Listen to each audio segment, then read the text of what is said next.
Good morning, everybody. Welcome to the Sunday summary leading into the Liverpool versus Man United match after the international break. I am your host, Kyle. With me, as always, is Steve. Steve, good morning to you, man. Are you excited for the match today?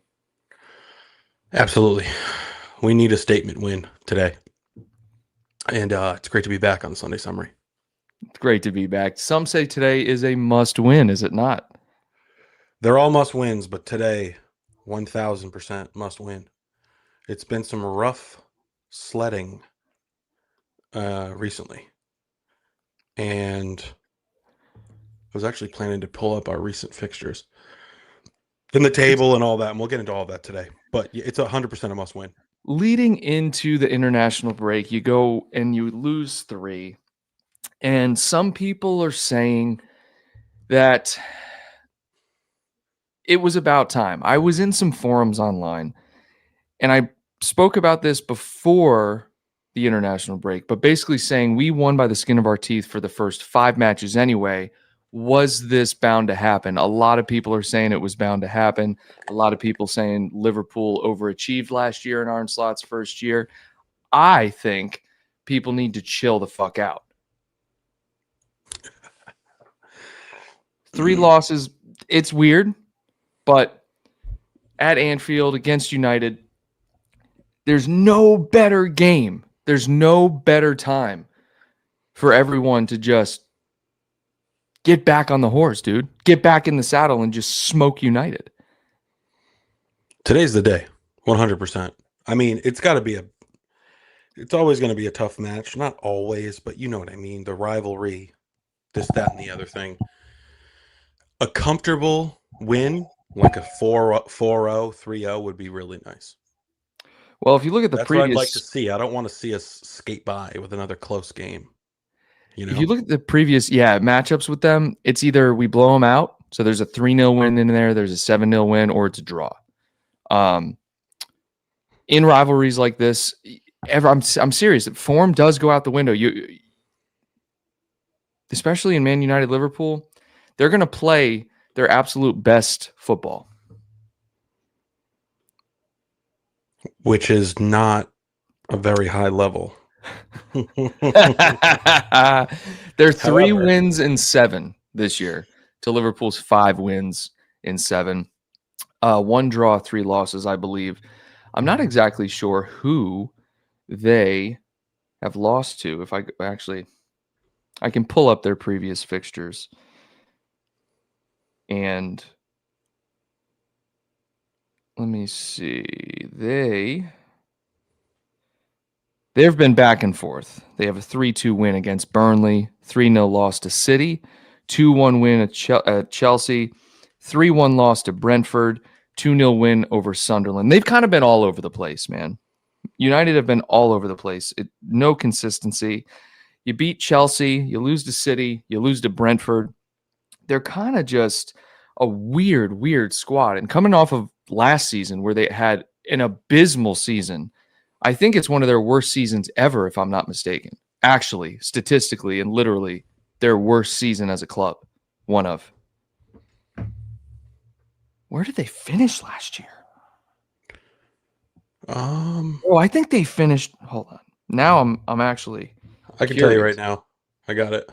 It was 15th. That's unlikely. That's crazy for them. Yep. They finished 4 points above 17th. So they were 4 points from being in the bottom 4. They had a negative 10 goal differential, 42 points total. Rough. And that's after just trying to completely revamp the attack. The problem United have, we've talked about this time and time again. It's not only a culture problem. That's where it stems from. But they can't recruit the proper players. So they end up getting players that are either second options or they just don't fit the system because they don't have a definitive system. You have a new manager in there every 6 months. And also so true. You can't hammer you can't hammer down anything that the players can buy into and really develop under. And so right now they're 13th in the table. Still early on, so the gap in play isn't massive. Like I said, 3 wins and 7. But in a match like this, pound for pound, Liverpool are absolutely better than this squad. And being at Anfield, this is a must win, but it also should be an easy win. I mean, truly, the quality and everything should trump United. Where I'm worried about is coming off an international break. Everyone being a little rusty, everyone not quite being, I don't know. That's why I hate the early part of the season. It seems like there's an international break every 2 weeks. It's tough. You're right. They do come way too often as far as I'm concerned. And I think the international break is always a question mark when they get back, like you mentioned. Like, hopefully they're not rusty. Hopefully, they're all fit. But I also think coming off 3 losses is going to fuel a fire in some of these guys. So I expect, my prediction is that we're going to come out firing. And they have to. They have to come out firing. They have to get their confidence back. We need to see something from this team to show that the first, 5 weeks of the season wasn't a complete fluke. Now, I don't believe it was a fluke, but there's a lot of folks that say, like, hey, those games could have gone either way. There could have been a couple more draws sprinkled in there, in which case we're mid-table. Mm-hmm.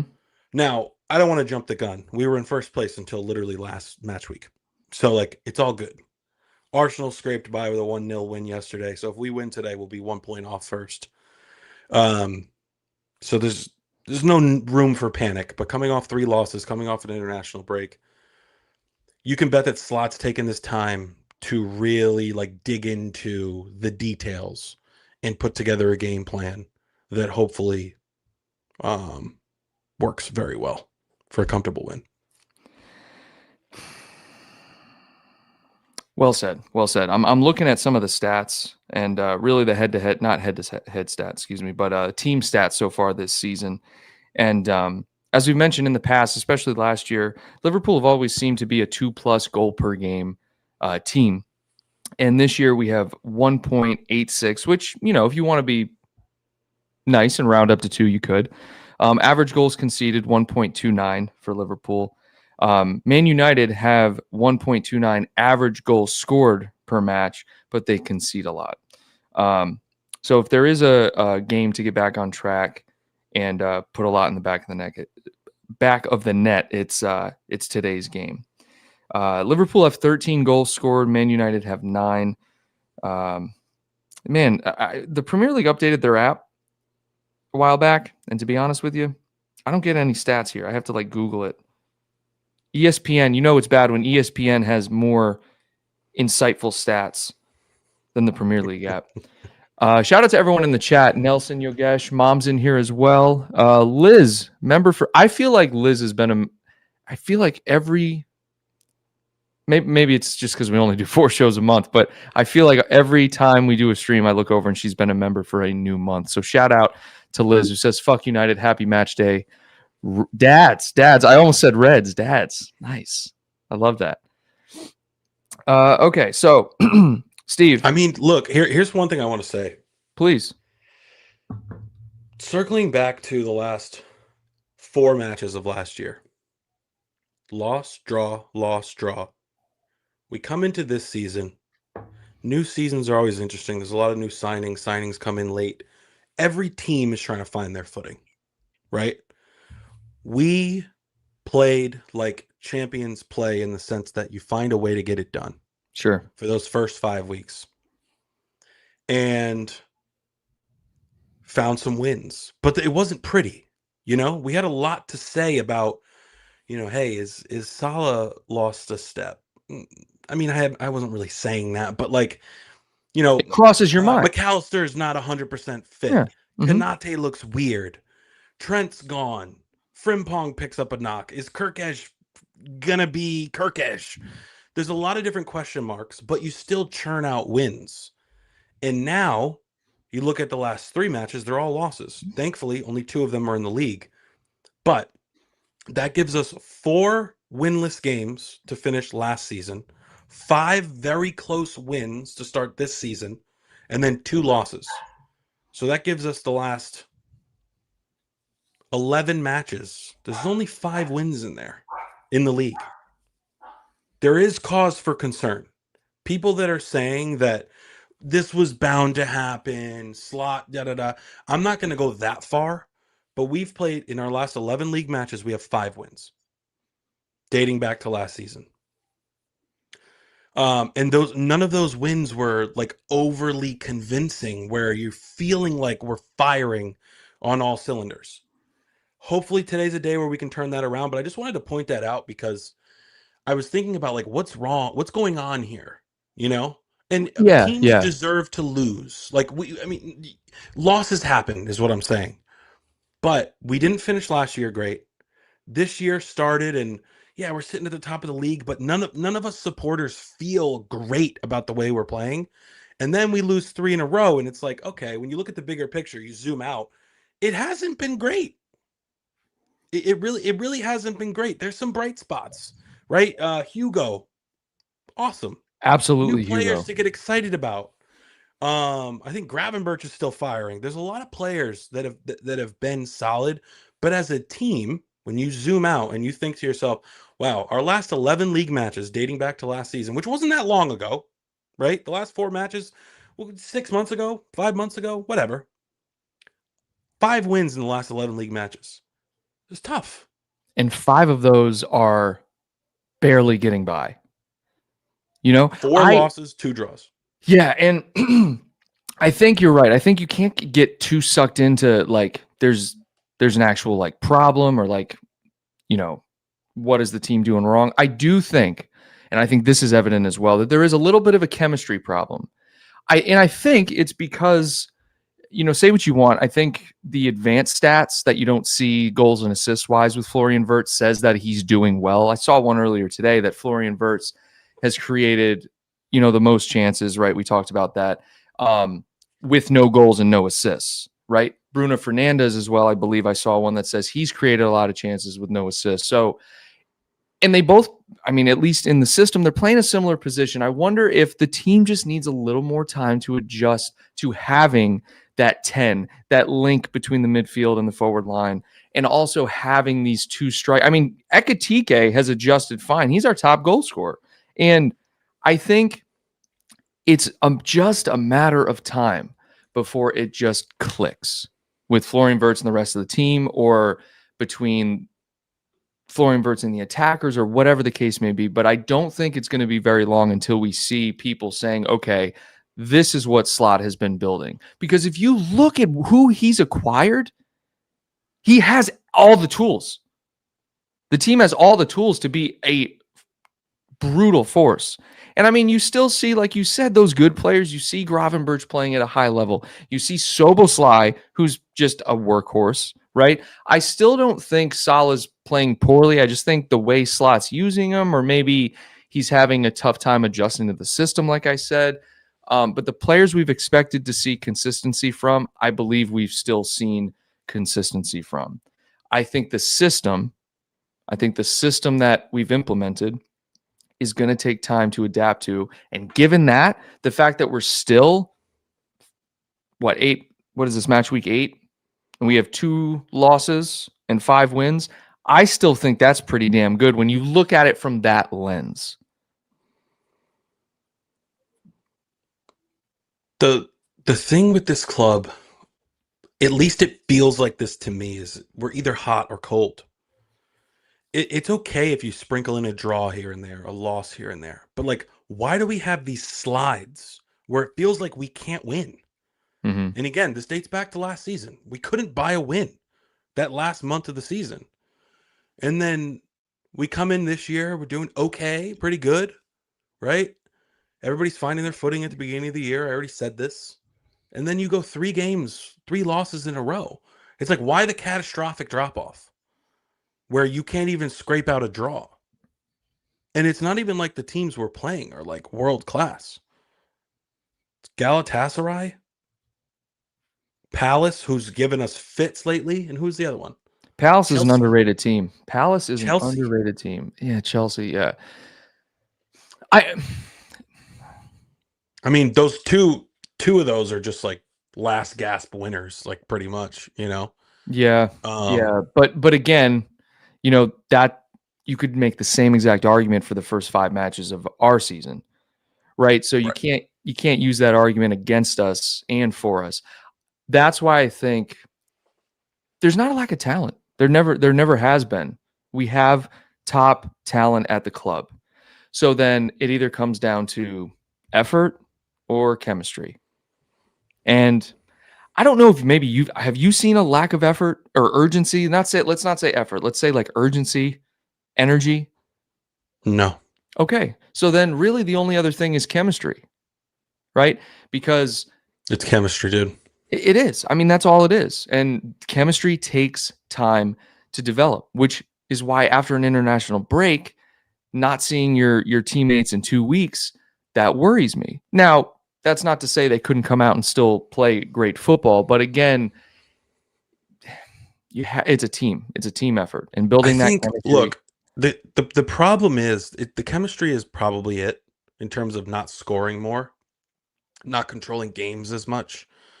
When you make changes in the attack, when you make some changes in midfield, that's going to change the chemistry of controlling matches. However, defensively, yeah, we lost Trent, but like Bradley and Frimpong, Bradley's got chemistry with Mhm. these guys. Sure. Frimpong hasn't done anything wrong as far as I'm concerned. Kanate's been off a step, right? Kirkej, you could say, well, Robertson's got chemistry with these guys, but when he gets subbed on, he's let in a few goals. He's been directly responsible for a couple goals this year. So what's concerning to me is that there haven't been, and this is going to sound weird, but I don't feel like there's been major changes at the back in terms of the core, right? We've had Allison this whole time pretty much. Mamardashvili's taken over for a bit, but you still got Van Dyke, you still got Kanate, you still got Bradley. Robertson's still in the mix. We're let Our defense looks a little sketchy, Sure. and Absolutely. that's what's concerning to me. Um, The stats show Now it. The stats show the defense is concerning. compared to what it has been, Right. but Without a change in the main core. Right.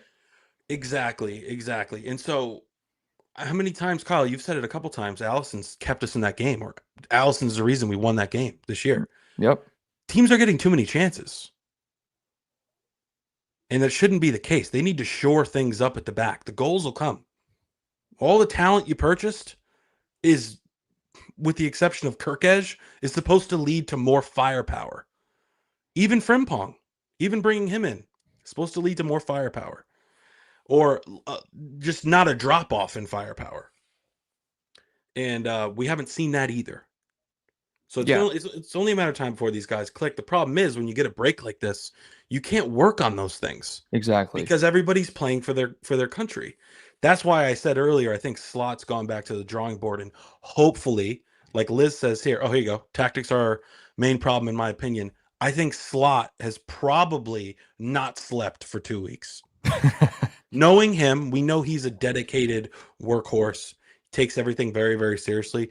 I can guarantee you he has been working, burning the candle at both ends to try to wrap his head around what do I need to do with the guys that I have to shore things up at the back and control football games. This end to end stuff, games can go either way. And we've seen that. And for the first 5 weeks, it's been us that's come out on top. But lately, when you get into these matches where one moment can decide the outcome, you're not always going to finish on top. We're not winning comfortably. We're not controlling games. So hopefully, Liz, I agree with you. I think the tactics are an issue as well. Maybe even more so than chemistry. Though chemistry takes time, tactics do not have to take time necessarily. If you implement a change, the players can adopt it. They're where they're supposed to be. You can control games. We see managers completely change tactics at halftime and Yep. then dominate the second half when they were getting run down in the first half. So Right. tactics are something you can change with immediate impact. Chemistry takes time. And when everybody's on international break playing for their country, they can't develop chemistry with each other. So the tactics, I hope we see a change in today. I think you made two great points. I think Slot likes this end-to-end stuff, but it leaves our defense exposed. So what we've seen, and I respect this because Slot, like you said, he wants the tactics to work. There's two types of tactical changes. You can keep everyone in the same position and change how everyone either rotates or marks or positions themselves in the channels, whatever you want to do, but everyone stays in the same position. And I think what we've seen from Slot is he's either completely changed the formation or moved players out of the position they were in, which if it's not working in the previous one, yeah, go ahead and change positions. But we've seen Jesus. We've seen Verts being moved to different areas of the pitch. We've seen him benched. We've seen Soboslai. Like we've seen so many different things this season. And maybe all of that change has made finding that consistency, finding that chemistry more tough. But at least we're seeing it from him early.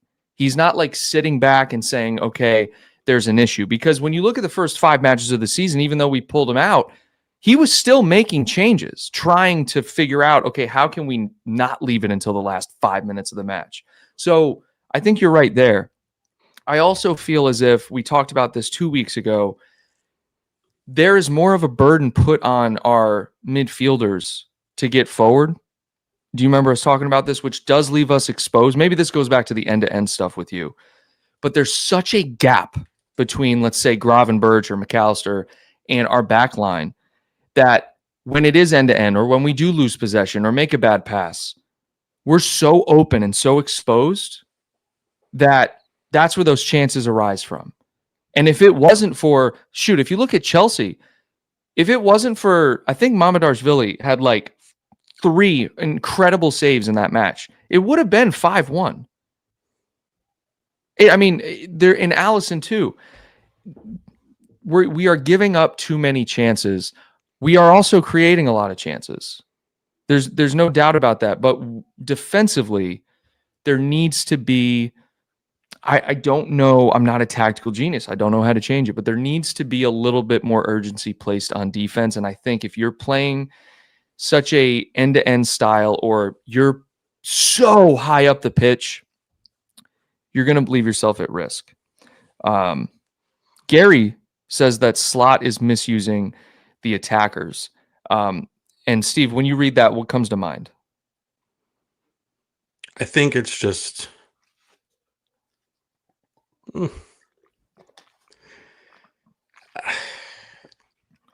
I actually don't even know.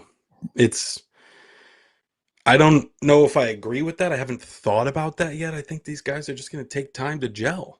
So let me present you with a different way of looking at it. Not so much the guys we brought in, but what about Chiesa? What about not using Chiesa, who's been, if you want to talk about consistency, I mean, when he's played, he's been great. Yeah, he's been good. He's produced.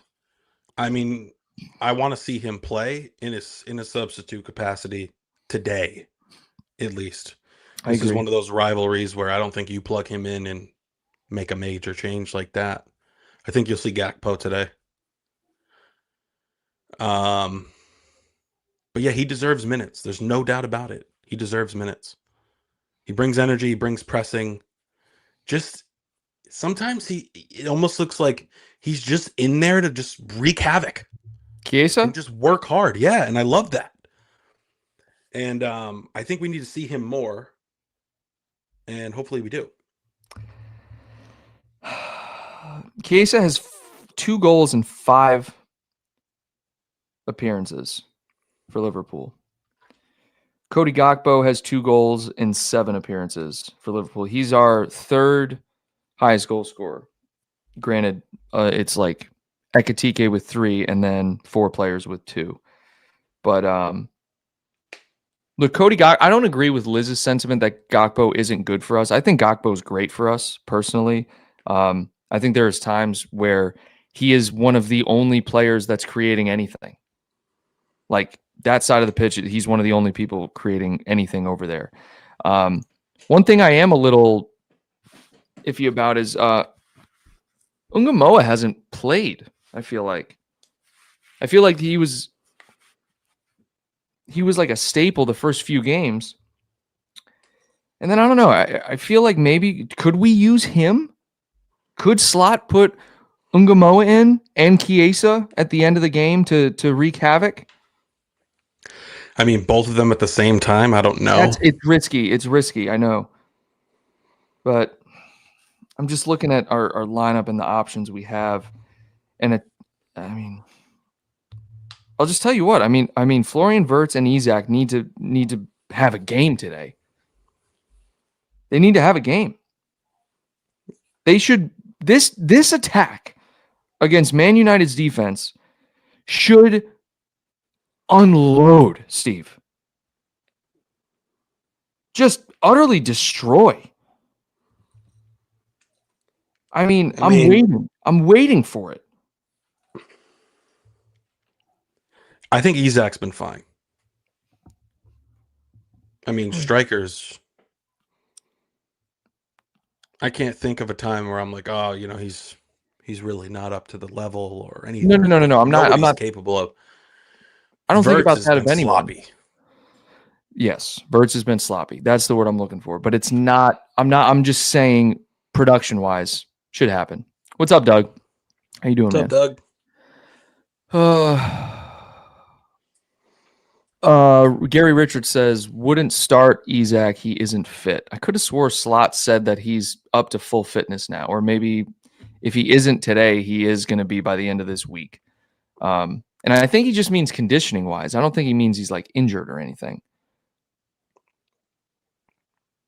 Dylan, now we're moving on to the defense here. Dylan says, I fear Konate's head is already in Madrid. Very little options in defense, but maybe Joe should get a chance.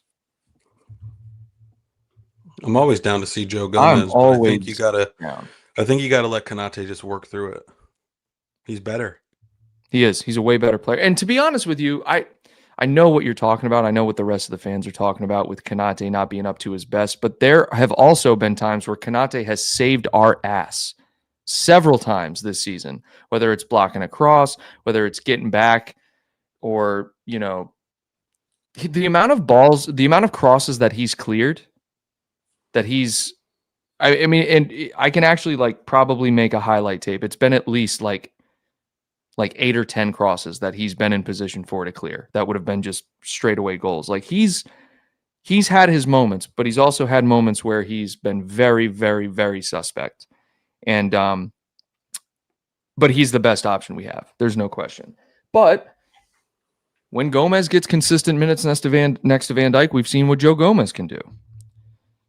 So, with all of that said, the talent is here, and the team just needs time to develop the chemistry, I believe, and I think Steve believes.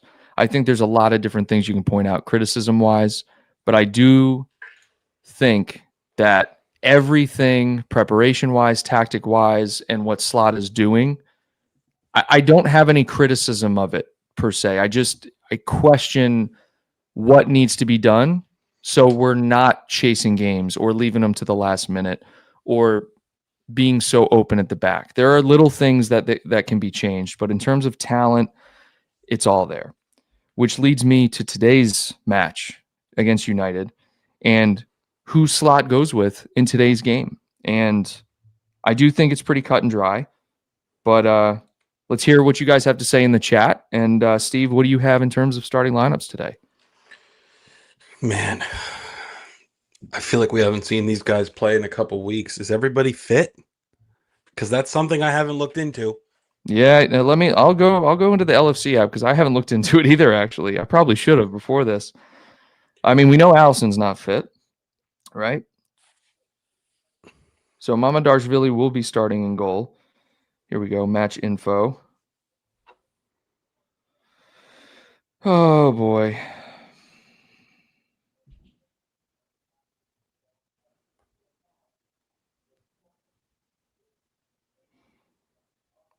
Nothing is loading for me right now. Here we go. Liverpool versus Man United team news. It says Konate could be fit for Liverpool's meeting at Man United. This was, what's today? What's the date today? The 19th. This was yesterday. This was written. He had a muscle injury in the last outing. I remember that. He did not feature in France's 2 matches. I doubt Konate plays then today. Slot said, though, that Konate's fitness during the press conference on Friday morning, he said, Ibu has come back to us, started the sessions again, is expected to train with us today.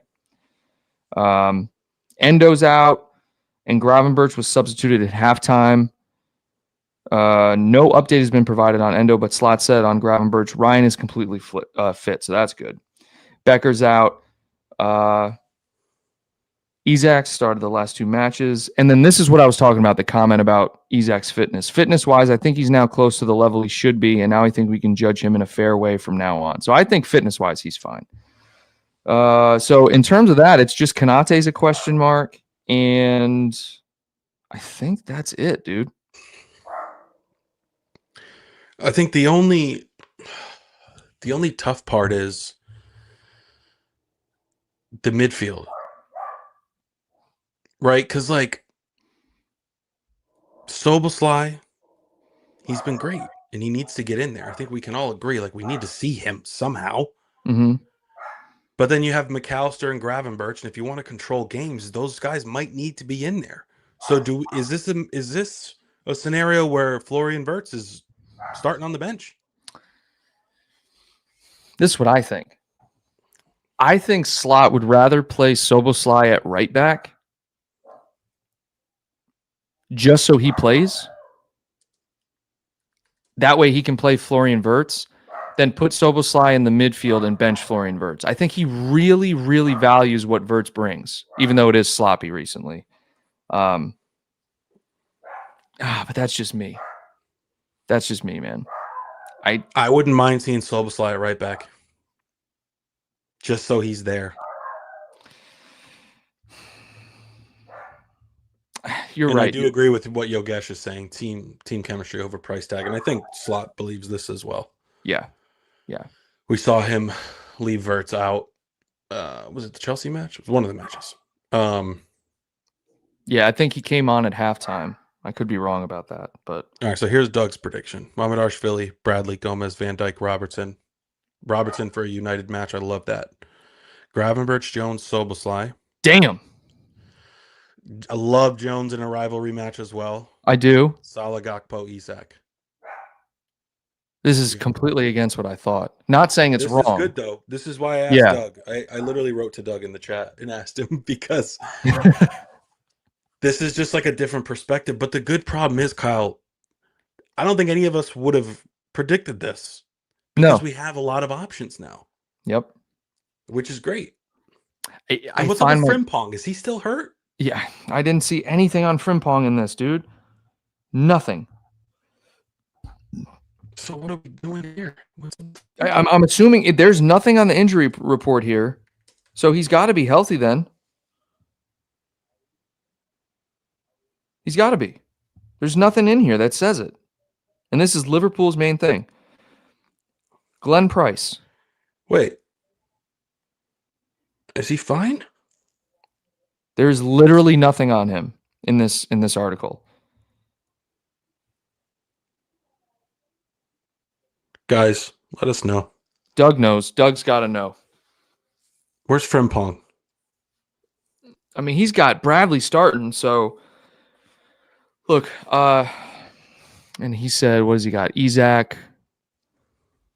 What do we got here? Oh, Mac. Yeah, Mac is not sharp. Okay, so here's the thing. I find myself more often than not forgetting about Jones. And I haven't forgotten about Jones very often in the past. But like you said, it's because we have a lot of good players now to choose from. And the acquisition of Wirtz, bro, has made it so difficult to choose a midfield because you feel as if he's obligated to play. It's like you have to start Wirtz, you know? And I think it's actually good as a coach because the player will be able to sense if the coach feels like, oh, he's going to play me no matter what. I think it is good that there's been games where Wirtz hasn't started. I think there's only one. I think there's been 2. All right, 1 or 2. Either way. But my point is, it's not like a staple. And he's actually done the same thing with Salah. And so it's like when the players know, okay, I'm not Like the coach is going to do what's best for the team. I need to like fight. I think that's a great, great mentality to get everyone into, that your spot's not guaranteed.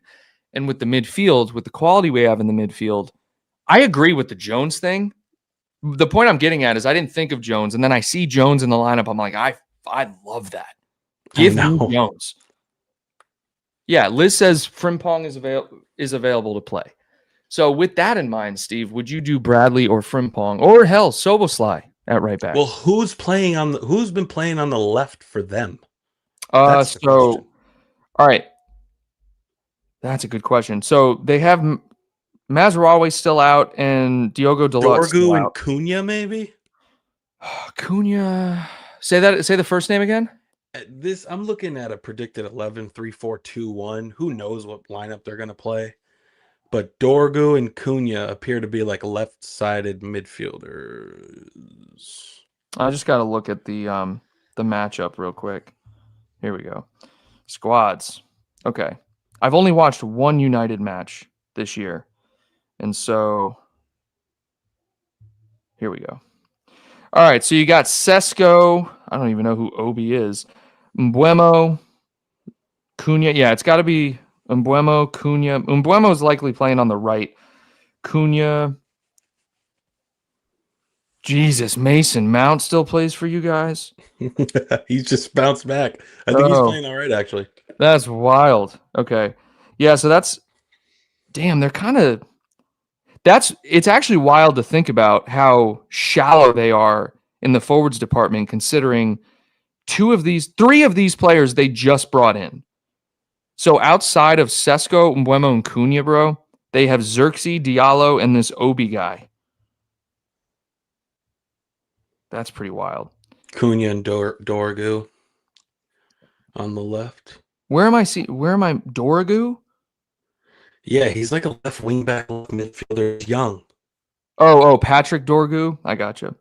He's pretty good. He's all right. Yeah. He's all right. This team is ass cheeks. Yeah, this team is dog shit. Not saying that they can't. It's pretty tough to see what they're putting out there. I mean, they brought in Sesko, Mbuemo, Cunha. Look, they brought in players, but again, it's almost like they're bringing in play. Like Cunha is a good signing in my opinion, but Mbuemo, despite how they perform, I don't care how they perform. These are just second tier signings. You know what I mean? Even Xerxes, second tier signing. I mean, dude, look at their goalkeepers. Tom Heaton, Lamons, Bayendier.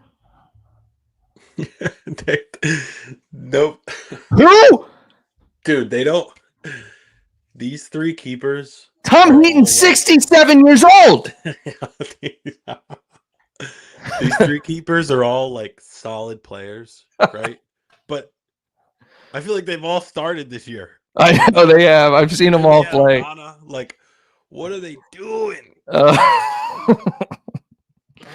Oh my god, it's so funny to roast their defense. I look at their defense though, and I'm like, they actually have like I'm not saying it's great, but they actually have some decent defenders. I mean, like, I think. Let me go back here. Midfield wise, their midfield is not bad either, but all their depth is in defense. All of their depth. They have 1, 2, 3, 4, 5, 6, 7, 8, 9, 10, 11, 12 defenders, Steve. 12. Okay. I think you have to play Robertson today. Again, he just understands Mbuemo. This fixture. Because Mbuemo is going to play. I know he understands the fixture, but dude, United's lineup looks like a FIFA Ultimate Team lineup. Say that again? FIFA Ultimate Team? It looks like a FIFA Ultimate Team lineup. It just looks like a bunch of like good players that they're kind of just like, I don't know. There's a lot of they got quality, dude. They have quality. Fernandez, Ugarte, Mbuemo, Cunha, Sesko, Yoro. they have quality, but it's not. Like I'm telling, it's like second tier quality. It's almost like they have the quality that's in like the third round of the fantasy draft. It's like they're good, but they're not great. However, they're of their quality, their top quality. I feel like you said, it's in the midfield and the forwards. If Cunha, Umbuemo, I remember watching the first match of the year when they played. I can't remember who they played, but they were playing really well together. Yeah, but not anymore. Not anymore. Cunha's been shit. He's been terrible. Okay, it's fallen off because they were dominant that first match, or at least creating several chances. So, oh man, it's just an interesting team. So, okay, so I'll give you my predicted 11 here. I got obviously Mamadashvili in goal. I'm gonna go. Look, if Frimpong's healthy, I'm going Frimpong at right back. I'm gonna go Gomez, Van Dijk,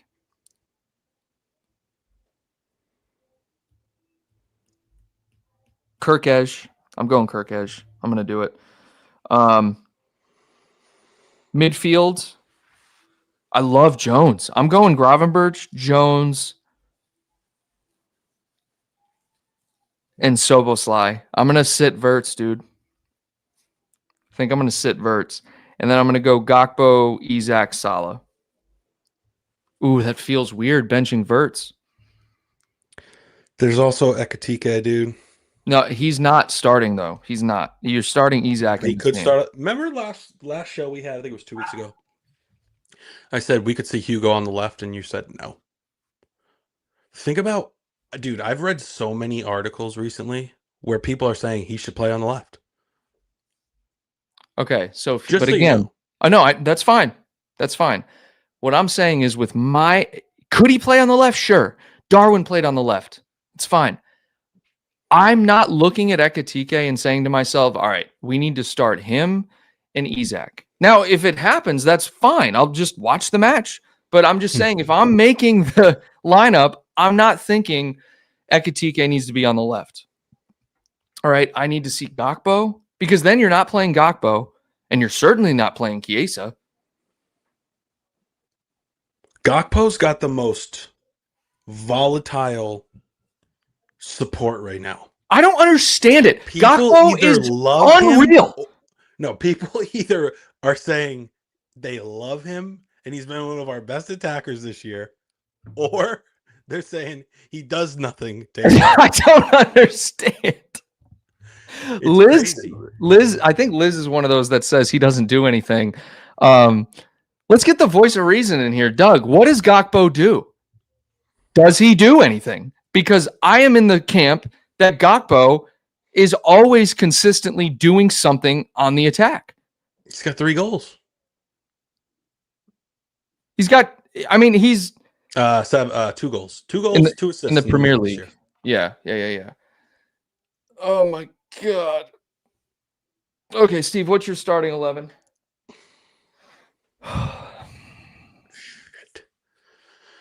It's tough. It's really tough.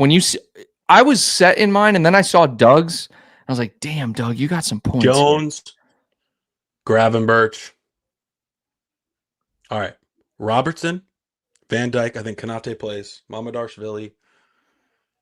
Soboslai at right back. Okay.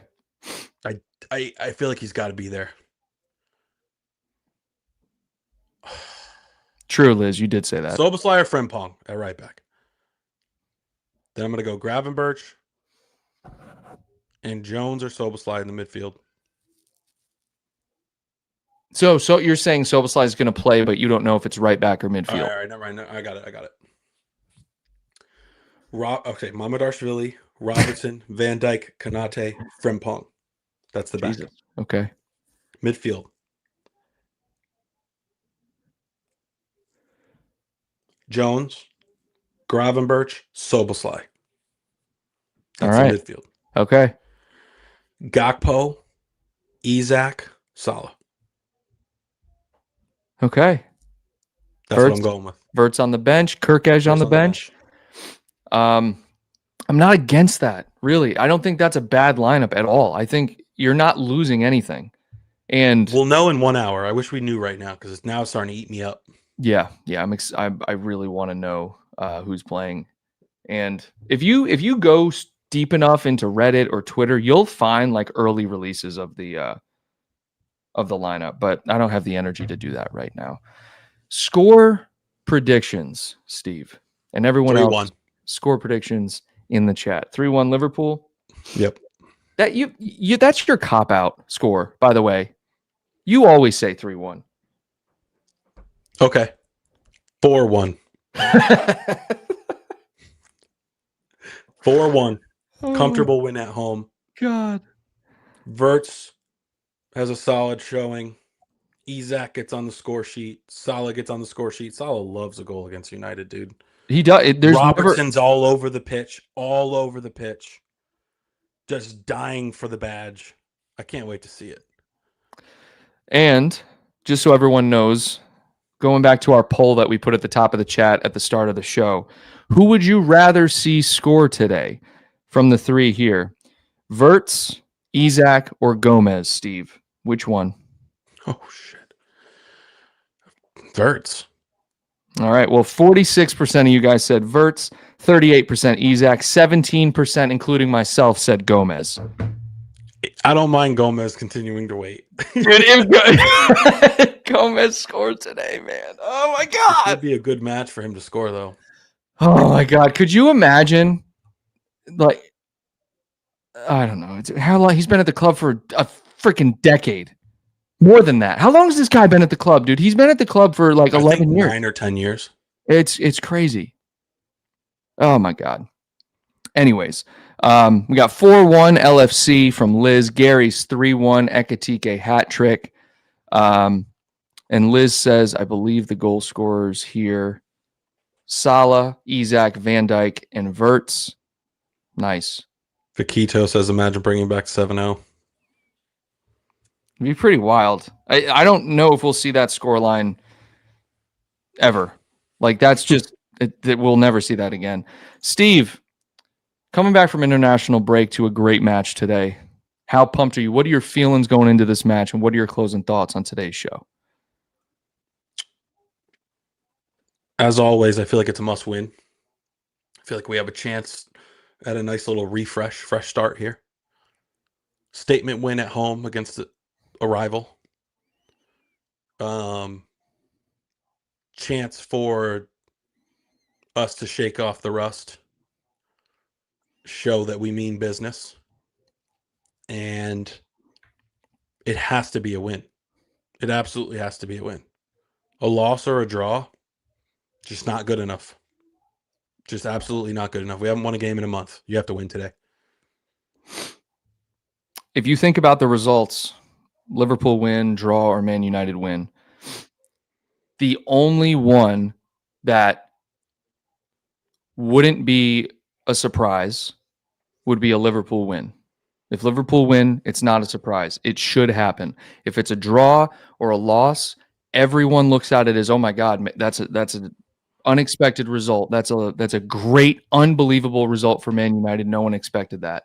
Every player needs to realize that and go out there and just smack them around. They're not a better team than you. They're not. You have better players. I don't care who's injured. You are a way better team. And like you said, you're playing at Anfield. It's a rivalry game. None of these professional players should have any issue getting up for this match. And Anfield will be rocking, Steve. I certainly hope so. To everyone who showed up and participated as well in the poll. Try to get you guys a little bit more involved. Thank you to all of our channel members for showing up today. And until next time, Reds, take care.